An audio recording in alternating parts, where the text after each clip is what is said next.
अऊज़ुबिल्लाहि मिनश्शैतानिर्रजीम बिस्मिल्लाहिर्रहमानिर्रहीम अल्लाहुम्मा सल्लि अला मुहम्मदिन व आलि मुहम्मद वअज्जिल फरजहुम। नाज़रीन कराम, अस्सलामु अलैकुम रहमतुल्लाहि व बरकातुहू। आज हम जिस टॉपिक पे बात करेंगे वो है इस्तबरा। इस्तबरा क्या है उसकी मैं थोड़ी सी तफसील बताता चलूँ और उसका मकसद बताता चलूँ कि ये क्या है।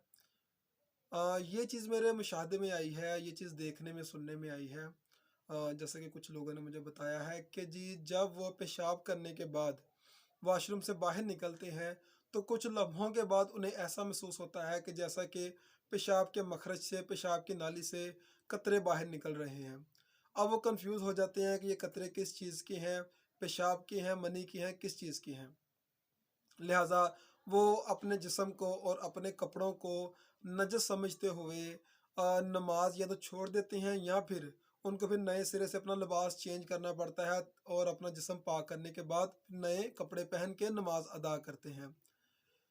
जिन लोगों को इस तरह का कोई मसला दरपेश होता है कि उनको लगता है कि यहाँ पेशाब ही बाहर निकला है, उनके लिए अहले बैत अलैहिस्सलाम की तालीमात के मुताबिक इस्तबरा के अहकाम जारी होते हैं। इस्तबरा क्या है और इसे किस तरीके से परफॉर्म करना चाहिए। जब आप वॉशरूम में जाएं, जब पेशाब कर लें और आपको तसल्ली हो जाए कि आपने पेशाब कर लिया है, तो आपको क्या करना चाहिए।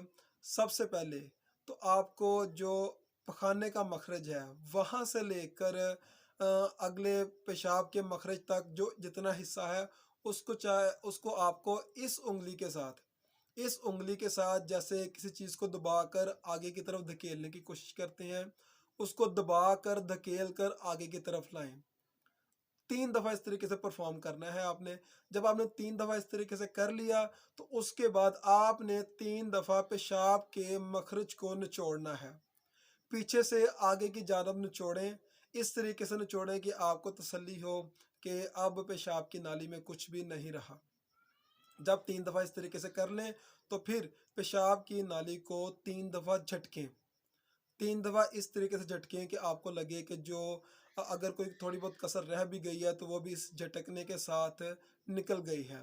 जब आप ये तीनों काम कर लें उसके बाद आप पेशाब के मखरज को 3 दफ़ा धो लें। पानी बहाने के बाद उसको अच्छे तरीके से धो लें।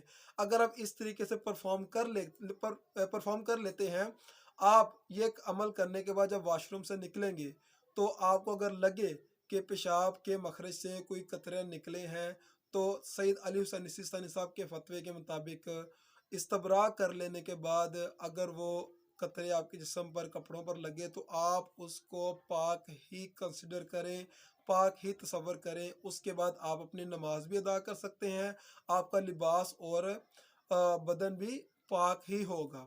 लिहाजा जब भी आप पेशाब करें आपको चाहिए कि इस्तबरा के अमल को सर अंजाम दें, ताकि अगर इस तरह का कोई मसला दरपेश हो तो आप उसको इग्नोर कर सकें, नज़रअंदाज कर सकें। ये बहुत ही अहम टॉपिक है और तकरीबन मोस्टली लोगों को ये दरपेश है। अगर आपको ये लगे कि ये मेरी वीडियो इन्फॉर्मेटिव है, काबिल इस्तिफ़ादा है, तो आपको चाहिए कि अपने साथ दूसरे लोगों को भी शेयर करें। जिन लोगों ने मेरा चैनल इस वक्त तक सब्सक्राइब नहीं किया, काइंडली मेरे इस चैनल को लाइक और सब्सक्राइब करें और ये वीडियोस या इस तरह की जितनी भी इंफॉर्मेटिव वीडियोस हैं काइंडली आप उनको दूसरों तक भी पहुंचाएं, ताकि हम सब के इल्म में, अमल में इजाफा हो सके और हम लोग अच्छे तरीके से, अच्छी नीयत के साथ, तवज्जो के साथ अपने वाजिबात अमाल सर अंजाम दे सकें। वस्सलामु अलैकुम रहमतुल्लाहि व बरकातुहू।